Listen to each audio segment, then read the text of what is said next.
This is an excerpt from The 4-Hour Workweek by Timothy Ferris. The 9 to 5 Illusion and Parkinsons Law. Quote, I saw a bank that said 24-hour banking, but I don't have that much time. Stephen Wright, comedian.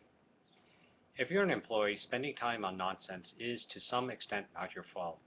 There's often no incentive to use time well unless you are paid on commission. The world has agreed to shuffle papers between 9 a.m. and 5 p.m., and since you are trapped in the office for that period of servitude, you are compelled to create activities to fill that time. Time is wasted because there is so much time available. It's understandable. Now that you have the new goal of negotiating a remote work area arrangement instead of just collecting a paycheck, it's time to revisit the status quo and become effective. The best employees have the most leverage. For the entrepreneur, the wasteful use of time is a matter of bad habit and imitation. I am no exception. Most entrepreneurs were once employees and come from a 9 to 5 culture. Thus, they adopt the same schedule whether or not they function at 9 a.m. or need 8 hours to generate their target income.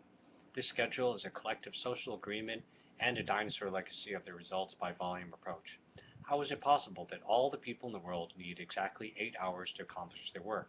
It isn't. 9 to 5 is arbitrary.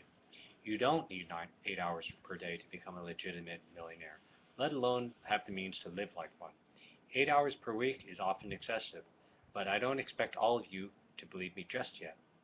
I know you probably feel just as I did a long time ago. There just aren't enough hours in the day. But let's consider a few things we can probably agree on. Since we have 8 hours to fill, we fill 8 hours. If we had 15, we would fill 15. If we had an emergency and need to suddenly leave work in 2 hours but have pending deadlines, we miraculously complete those assignments in 2 hours. It is all related to a law that was introduced to me by Ed Zischow in the summer of 2000.